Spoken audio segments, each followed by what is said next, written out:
F.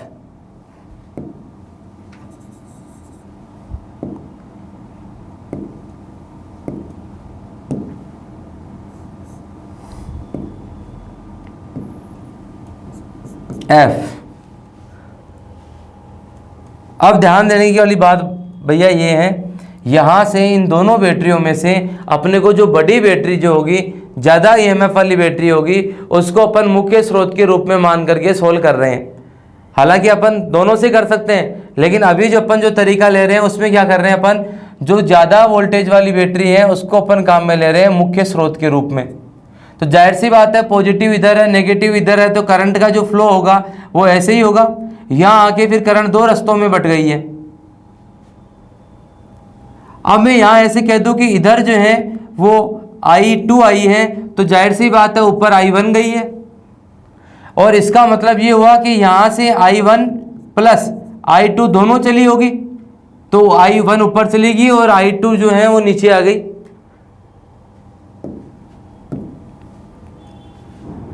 दोस्तों, इस प्रकार के सवाल को सोल्व करने के लिए सबसे पहले जो है हम लूप बनाते हैं।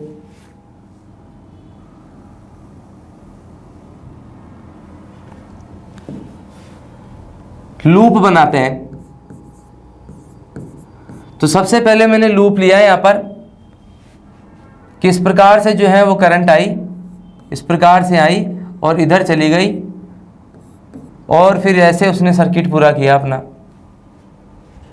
तो यहाँ loop B C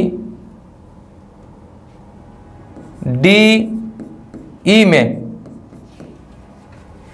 B C D E में ऐसे लिखने के बाद आप जो है वो करंट की दिशा में चल रहे हैं। तो जाहिर सी बात है, सबसे पहले अपने पास में यहाँ पर क्या आया है, 0.8 ये रेजिस्टेंस है। इसमें से करंट कौन सी गुजर रही है, I1 प्लस I2। उसके बाद में हम बात करें तो यहाँ पर करंट कौन आ रही है और कितना रेजिस्टेंस है, तो प्लस 0.5 करंट आ रही है I1। फिर यहाँ पर बैटरी स्रोत आ गया है, और बैटरी का जब पॉजिटिव आ जाता है तो अपन नेगेटिव लिखते हैं और उसका वोल्टेज लिख देते हैं, और फिर जब बैटरी का नेगेटिव आता है तो अपन पॉजिटिव लिख देते हैं और उसका वोल्टेज लिख देते हैं और बराबर में 0 कर देते हैं। इस प्रकार से अपना ये समीकरण तैयार हो रहा है। यहाँ पर इसको मैं आगे सोल्व करता हूँ दोस्तों, तो कुछ इस प्रकार से होगा कि 0.8 I1 plus 0.8 I2 plus 0.5 I1 plus 2 बराबर 0। क्योंकि दोस्तों यहाँ देख सकते हो आप, माइनस का 10 है और प्लस का 12 है, तो क्या आने वाला है, प्लस का 2। इसको मैं आगे सोल्व करूँ तो देखो ये भी I1 है, ये भी I1 है, तो यहाँ पर कितना हो गया, ये 1.3 I1 प्लस 0.8 I2 बराबर माइनस का 2। ये समीकरण नंबर आपका 1 हो गया कि नहीं हो गया दोस्तों। ऐसे ही मैं दूसरे लूप की बात करूं तो दूसरे लूप में लिखूंगा मैं यहां कि loop B A F E में, loop B A F E में। अब लूप को लिखते हैं अपन, यहां से स्टार्ट हुए आप,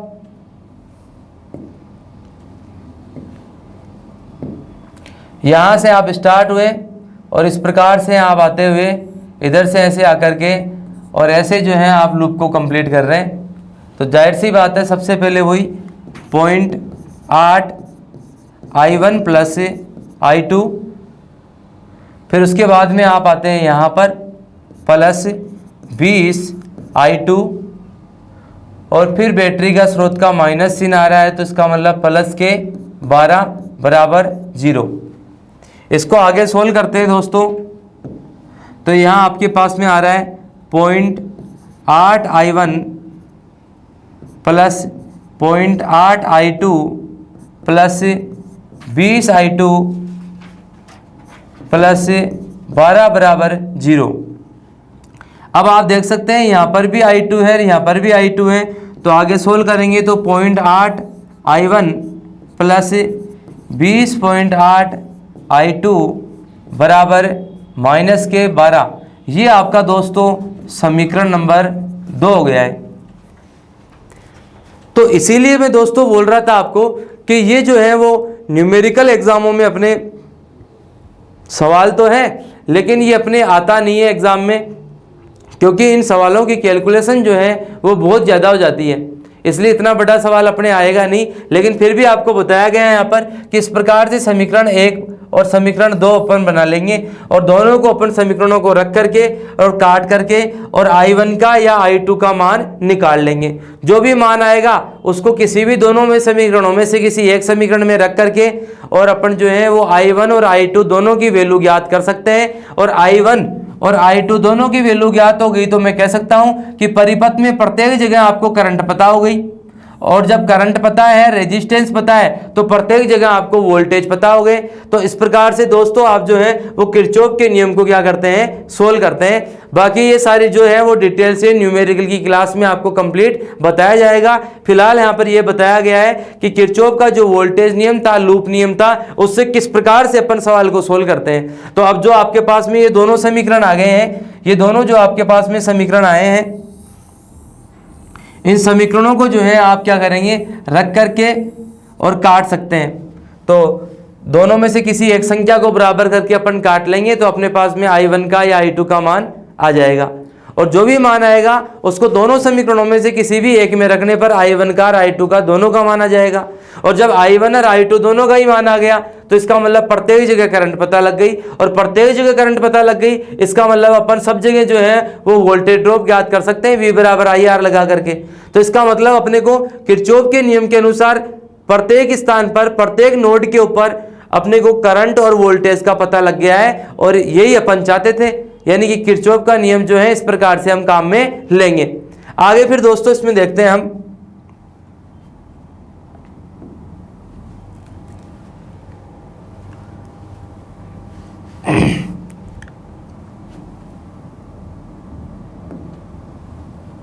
व्हीटस्टोन ब्रिज की बात करते हैं। व्हीटस्टोन ब्रिज की बात करते हैं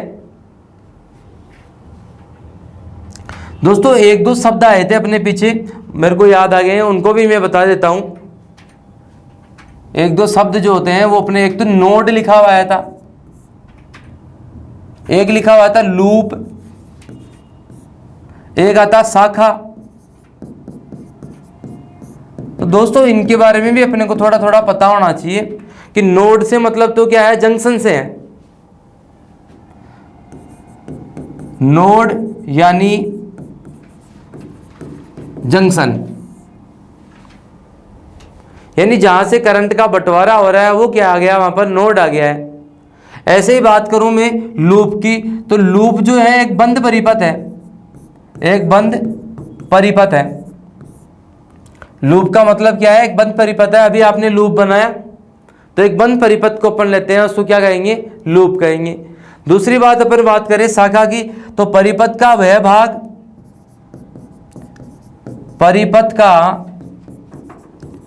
वह भाग, परिपथ का वह भाग जहां धारा नियत रहती हो, परिपथ का वह भाग जहां धारा नियत रहती हो उसे ही आप क्या कहेंगे, शाखा कहेंगे। तो दोस्तों ये भी आपको क्या है, थोड़ा सा पता हो कि नोड क्या होता है, लूप क्या होता है और शाखा क्या होती है। आप नोड जो है उसको जंक्शन भी के नाम से भी जान रहे हो, संधि के रूप में भी जान रहे हो। आगे देखो बात कर रहे हैं अपन व्हीटस्टोन ब्रिज की। वैज्ञानिक व्हीटस्टोन ब्रिज जो है उनके सबसे पहले तो मैं बात करूंगा कि इनका पूरा नाम जो है वो क्या है, पूरा नाम है चार्ल्स व्हीटस्टोन, यानी ये वैज्ञानिक का नाम है। आपको दिख ही रहे हैं, ये इंग्लैंड के रहने वाले हैं। इंग्लैंड के एक भौतिकविद हैं,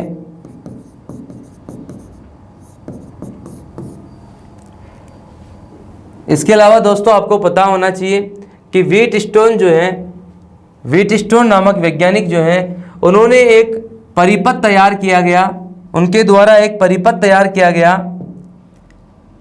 कुछ इस प्रकार से। ये परिपथ जो है दोस्तों, ये ब्रिज की तरह दिखाई देता है, पुल की तरह दिखाई देता है, इसीलिए वैज्ञानिक व्हीटस्टोन ने तो इसको बनाया ही परिपथ को, और ब्रिज की तरह दिखता था ये, तो इसीलिए इसका नाम क्या पड़ गया, व्हीटस्टोन ब्रिज। तो व्हीटस्टोन ब्रिज नामक वैज्ञानिक जो हैं, उन्होंने एक परिपथ तैयार किया, और उस परिपथ से आप जो है अज्ञात मान के प्रतिरोध की गणना करते हैं। आपसे कोई पूछे कि व्हीटस्टोन ब्रिज है या व्हीटस्टोन सिद्धांत जो है वो कहाँ काम आता है, तो आप कह सकते हैं कि व्हीटस्टोन ब्रिज जो है उससे अज्ञात मान का प्रतिरोध ज्ञात किया जाता है। दोस्तों यहाँ पर एक छोटी सी बात और ध्यान होनी चाहिए कि ये निम्न प्रतिरोध को, ये निम्न मान प्रतिरोध को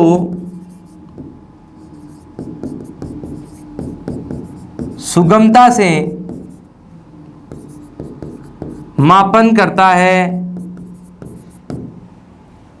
यानी निम्न मान का प्रतिरोध जो है उसको ये सुगमता से मापने का क्या करता है, कार्य करता है। तो दोस्तों आपको सबको पता हो कि व्हीटस्टोन सिद्धांत जो है, व्हीटस्टोन सिद्धांत व्हीटस्टोन नामक वैज्ञानिक के द्वारा तैयार किए गए परिपथ जो कि पुल की तरह दिखता था, ब्रिज की तरह दिखता था, उनके नाम पर क्या है, व्हीटस्टोन ब्रिज पड़ा है। दोस्तों आप सबको ये भी पता हो कि इसे जो है वो पोस्ट ऑफिस बॉक्स भी कहते हैं, इसे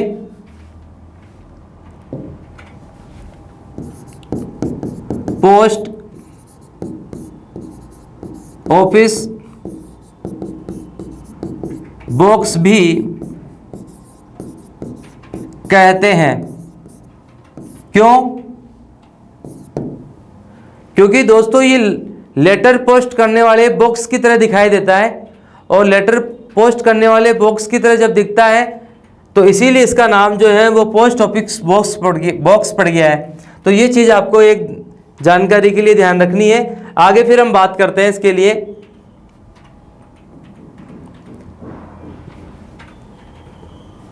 पोस्ट ऑफिस बॉक्स दोस्तों कुछ इस प्रकार से जो है ये दिखता है। यहां पर ये एक गैल्वेनोमीटर लगा हुआ है,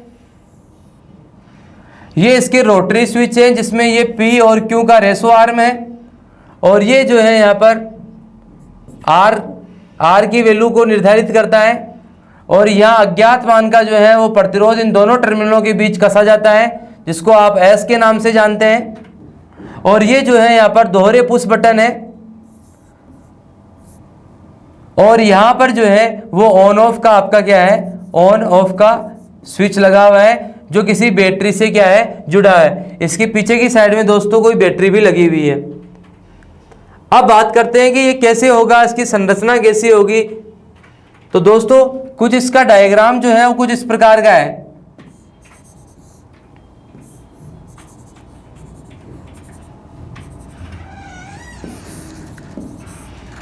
यहां पर गैल्वेनोमीटर लगा हुआ होगा,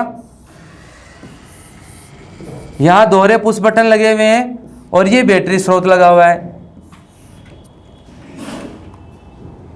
यहां पर दोस्तों आप अज्ञात मान का प्रतिरोध जोड़ देंगे। बैटरी में ये पॉजिटिव है, ये नेगेटिव है।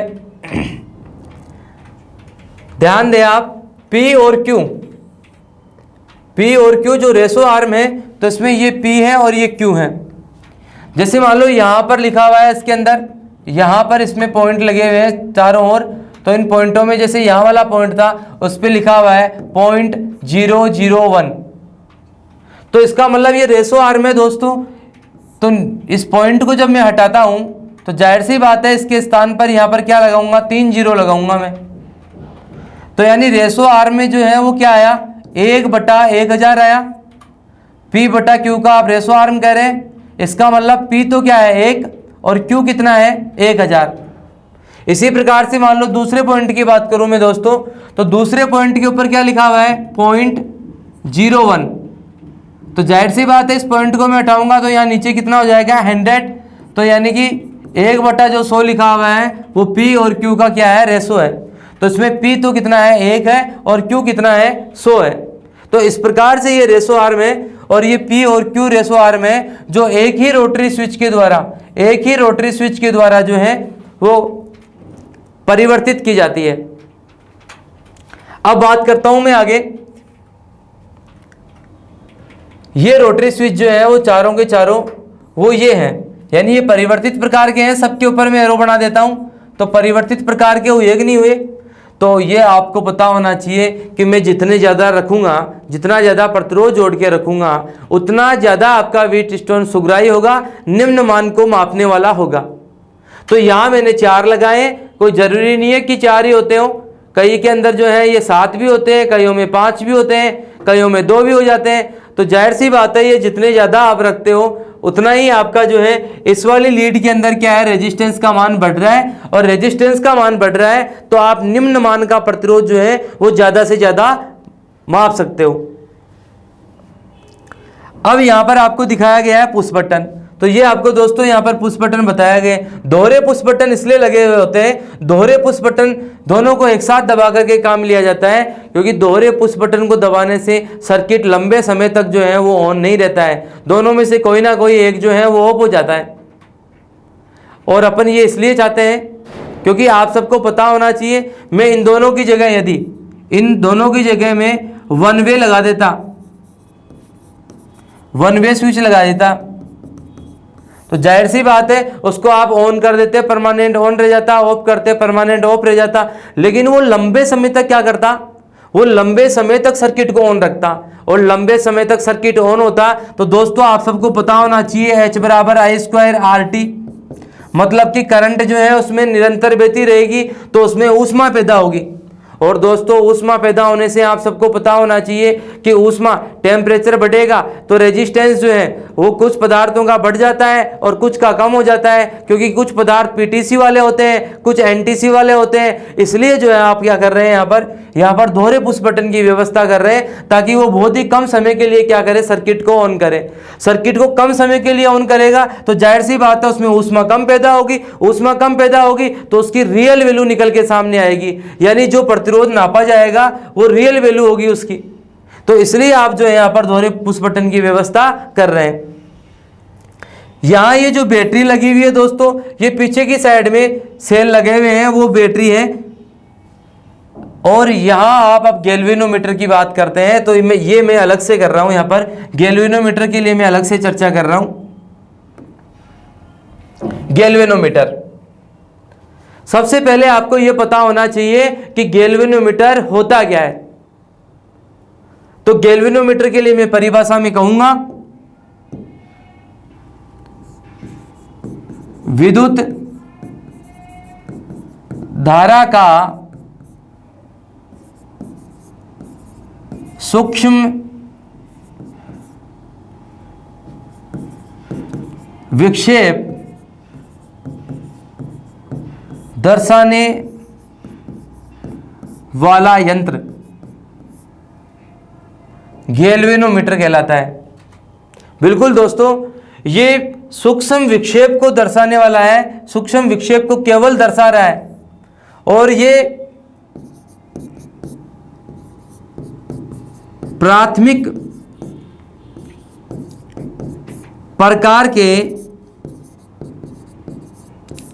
मापक यंत्र होते हैं। दोस्तों आपको पता ही होगा कि प्राथमिक मापक यंत्र जो होते हैं वो केवल वैद्युतिक राशियों की उपस्थिति दर्शाते हैं, वो मान नहीं बताते हैं। गैल्वेनोमीटर जो है वो ये नहीं बताता है कि सर्किट में 2 एम्पीयर की करंट प्रवाहित हो रही है या 5 एम्पीयर की करंट प्रवाहित हो रही है। ये केवल ये बताता है कि करंट प्रवाहित हो रही है या नहीं हो रही है। तो आप सबको ध्यान होना चाहिए दोस्तों कि गैल्वेनोमीटर जो है वो मुख्यतः विद्युत धारा के विक्षेप को दर्शाता है, सूक्ष्म विक्षेप को दर्शाता है। यानी ये प्राथमिक प्रकार का यंत्र है, केवल उपस्थिति दर्शाता है और मिली माइक्रो मान की करंट जो होती है उसको भी ये उपस्थिति के रूप में दर्शा देता है। आगे फिर मैं बात करूंगा इसकी कि ये काम कैसे करता है। दोस्तों यहां पर जो है ये आंतरिक संरचना बताई गई है और ये बाह्य आपको मीटर दिखता है। एक इसमें आपको पता है रेड वाला है, एक ब्लैक वाला है। यहाँ पर ये शून्य पर रहता है और इसके इधर जो है वो काउंटिंग लिखी हुई होती है। कईयों में 1 से 9 तक लिखी हुई होती है, कईयों में ऐसे लिखा होता है 0 के बाद में 10 आ गया, फिर 20 आ गया, फिर 30 आ गया, फिर 40 आ गया। अब ध्यान देने वाली बात ये है दोस्तों, यदि आप रेड वाले से पॉजिटिव और ब्लैक वाले से आप नेगेटिव जोड़ देते हैं तो जाहिर सी बात है इसका जो विक्षेप होगा, यदि करंट होगी तो विक्षेप इसका क्लॉकवाइज जाएगा। यदि आप उल्टे जोड़ते हो तो एंटी क्लॉकवाइज आ जाएगा। तो ये आपको थोड़ी सी ध्यान रखने वाली बात है। दूसरी बात ये है कि इसको जब अपन खोल के देखते हैं तो इसके अंदर की संरचना कुछ इस प्रकार की है। दोस्तों यहाँ पर ये जो है ये कोई मैग्नेट लगा हुआ है, ये स्थायी प्रकार का कोई मैग्नेट है। एक साइड में दोस्तों, एक साइड में जो है इसके वो N बन रहा है और दूसरी साइड में इसमें S बन रहा है। इसके अलावा दोस्तों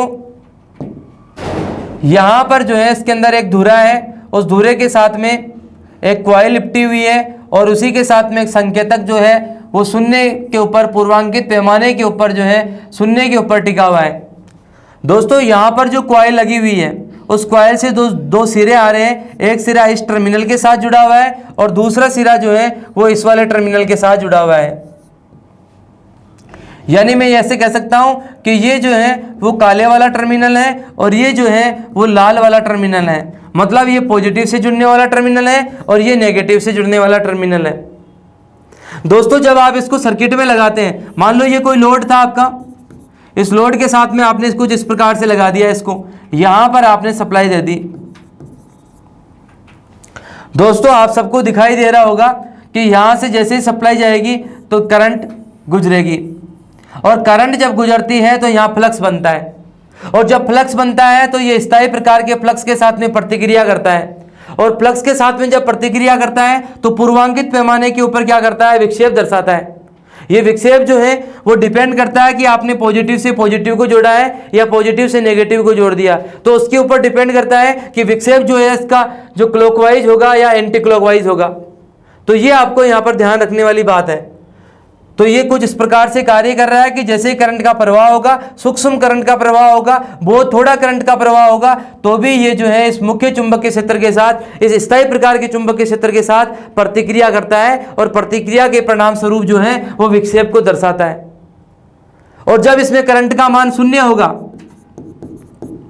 जब इसमें करंट का मान शून्य होगा तो यहां पर बनने वाला फ्लक्स भी शून्य होगा और जब शून्य फ्लक्स होगा तो ये इस मुख्य चुंबकीय फ्लक्स के साथ में कोई प्रतिक्रिया नहीं करेगा और नहीं करेगा तो ऐसी अवस्था में जो दोस्तों ये जो है संकेतक आपका शून्य के ऊपर रहेगा, यानी संतुलन की अवस्था में है। अब देखो दोस्तों इस गैल्वेनोमीटर को जो है आपने किस में लगा रखा है और कैसे लगा रखा है, आपने व्हीटस्टोन ब्रिज में लगा रखा है।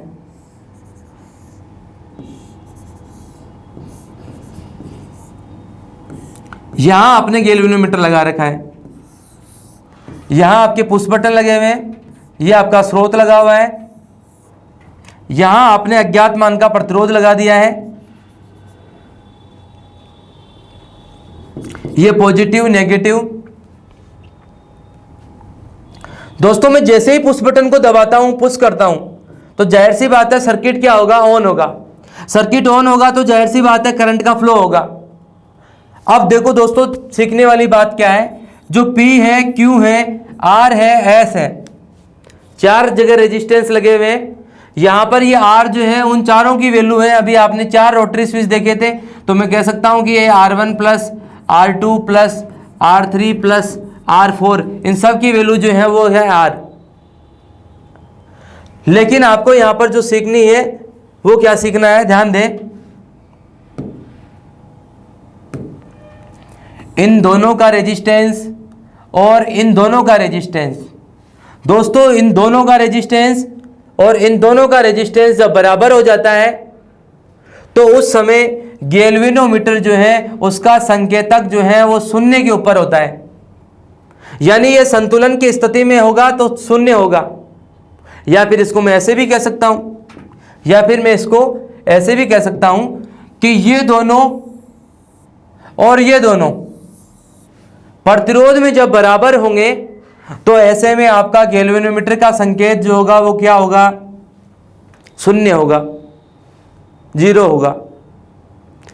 तो आपको ध्यान यही रखना है, आप पुश बटन दबाएंगे, पुश बटन दबाने के बाद में आप रोटरी स्विच का P और Q का रेसो आर्म का रोटरी स्विच जो है उसको भी घुमाएंगे। इसके अलावा आपके जो R की वैल्यू वाले 4 रोटरी स्विच है उनको भी घुमाएंगे, और तब तक घुमाएंगे जब तक कि इसका ये संकेतक जो है वो शून्य पर नहीं आ जाए। तो जब शून्य पे आ जाएगा उस समय हम समझ जाएंगे कि इधर का प्रतिरोध या इधर का प्रतिरोध दोनों बराबर है, यानी परिपथ जो है वो संतुलन की अवस्था में है। और परिपथ जब संतुलन की अवस्था में होगा यानी कि ये शून्य की स्थिति में होगा, उस समय की अपन जो है वो रीडिंग नोट कर लेंगे। तो मान लो P और Q रेसो आर्म जो थी उसकी रीडिंग जो आई वो 0.01 आई, P और Q। तो जाहिर सी बात है इस पॉइंट को उठाऊंगा मैं तो 1/100 होगा, मतलब P 1 होगा तो Q कितना होगा, 100। ऐसे ही दोस्तों मैं R1, R2, R3, R4 इन चारों के मान को जब जोड़ता हूं तो मान लो मेरे पास में 10 ओम आ गया, तो इसका मतलब ये मेरे पास में क्या होगी, R की वैल्यू होगी। तो दोस्तों यहां पर आप सूत्र लगाएंगे P/Q R/S। तो P और Q का मान अपने को दे रखा है 1/100 बराबर R का मान अपन ने देख रखा है 10 और S, तो वज्र गुणा करूंगा तो यहां पर S बराबर क्या होगा दोस्तों, 1000, क्योंकि ये दोनों गुणा होकर के कितने हो जाएंगे, 1000। तो S की वैल्यू कितनी आ गई, 1000। मतलब ये हुआ कि आपका अज्ञात मान जो है, अज्ञात मान का जो प्रतिरोध है वो 1000 ओम वाला है। तो इस प्रकार से अपन जो है वो व्हीटस्टोन सिद्धांत से जो है वो अज्ञात मान के प्रतिरोध को ज्ञात कर सकते हैं।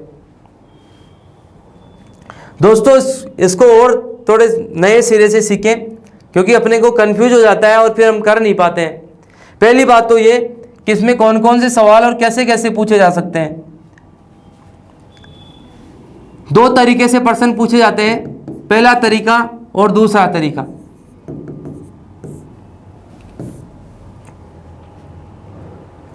दोस्तों पहले तरीके में जो है, पहले तरीके में आपको इस प्रकार से मान दे दिया जाता है कि R जो है वो 10 ओम है, S जो है उसका मान ज्ञात कीजिए, P जो है वो 5 ओम है और Q जो है वो 50 ओम है। दूसरा जो तरीका है दोस्तों उसमें आपको इस प्रकार से कोई चित्र दे दिया गया,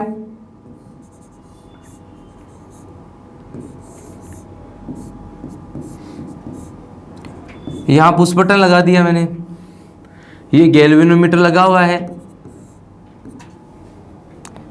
यहां पर आपको मान दे दिया गया P Q, P का मान दिया आपको वही P5, Q का मान दे दिया गया आपको 50, S का मान आपको ज्ञात करने के लिए कह दिया और R का मान जो है आपको दे दिया गया 10 ओम। यानी दोस्तों आपको यहाँ सवाल 2 तरीके से पूछा गया है, एक तरीका जिसमें आपको चित्र नहीं दिया गया है और दूसरा तरीका